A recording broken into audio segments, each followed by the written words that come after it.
Good afternoon.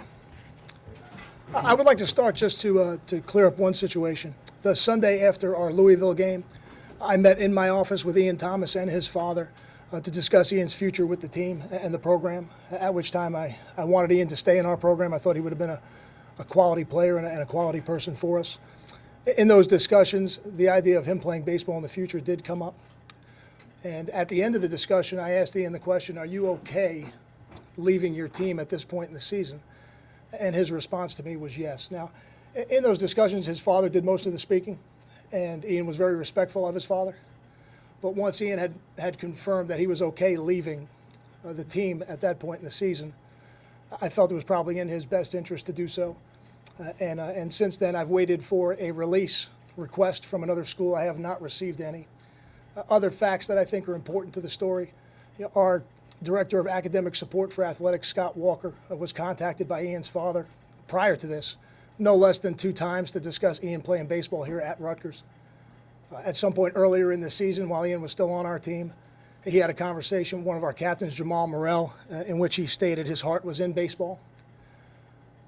I'm not used to these kind of articles coming out the way they did. I think it was unfortunate. I think had the facts been given at a time, this could have been avoided. I don't appreciate the fact that my wife and my children had to wake up this morning to see an article that paints their father as a liar and somebody that's dishonest. I've built my relationships in this part of the country over the last 20 years, and I spent a lot of time doing it. And everyone I've built has been built on honesty. And I think if you talk to the people in athletics and on campus here at Rutgers, the high school coaches in this state and in the state of Rutgers, and the other people I've done business with, I think they'll tell you that. Does anybody have any other questions that do not pertain to UCF so we can get those out of the way before we talk about the game? Kyle, would you have preferred the courtesy of a phone call asking your side of the story on that story? I would, and generally with these things in the past, that phone call's gone to Jason, and then he's conferred with me, and we try to make sure that all the facts are straight. Coach Javonte Reed is suggesting that the reason he left the team is because you wouldn't play him because of this whole bullying allegation back in April. Were you not playing Javonte Reed because of his allegations of bullying? We've already released a statement on the Javonte situation. I'm not going to comment further on that. I will say to you that every depth chart decision we make in our program, regardless of the position, regardless of the player, is based on who gives us the best opportunity to win. But you played a wide receiver instead of a cornerback, and that was one of his, apparently that was the last straw for him. Every position on our team, in every game, we put the players on the field that we think give us the best chance to win. So did Ian mention that he was homesick when you met with him? Ian mentioned being homesick on a number of occasions, not just in that meeting. And quite a few players, when they come to college, mention those type of things. It's one of those things that freshmen and redshirt freshmen go through. But when he decided to transfer, he didn't give that as a reason to you as why he wanted to leave. It was in the discussion, as well as baseball was in the discussion. But you only said baseball when you announced the decision. Your point is? Well, you didn't mention the homesickness. Why not? No reason. Coach, your team seemed at least dispirited against Cincinnati. Can you talk a little bit about what the mental state of your team is right now, given current conditions? Are we on to Cincinnati? Are there any other, I'm sorry, are we on to UCF now, the football part of it? Are there any other questions that are non-football related? In general, how does this team handle it when there are allegations of bullying?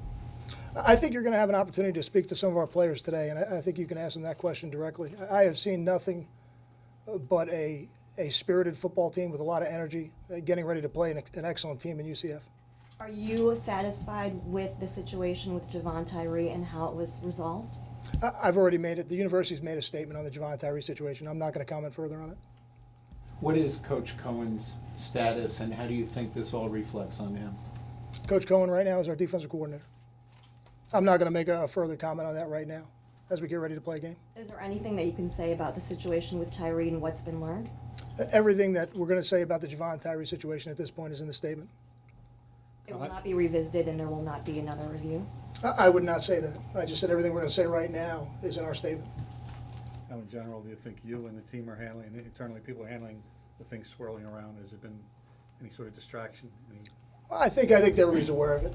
I think the players and the coaches, we're focused on what we do. It's probably harder on the families on the outside. I think they are exposed to a lot more of it on a daily basis.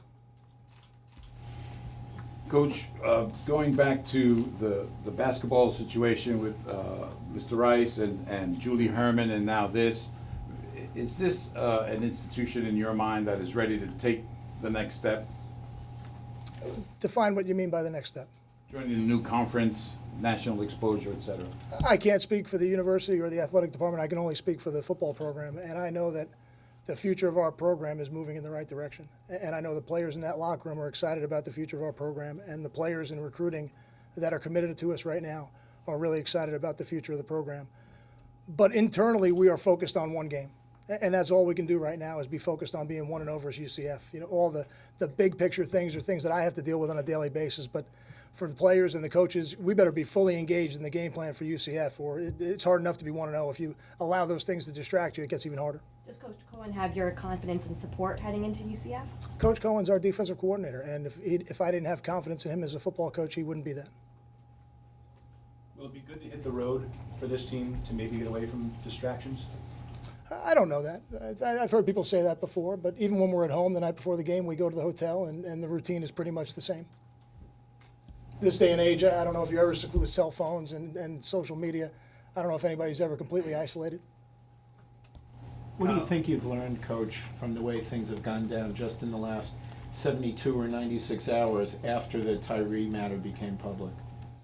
What do you mean? What do you mean by that? What are your thoughts on what have you learned in the way things were handled internally and externally by the university and the coverage of it?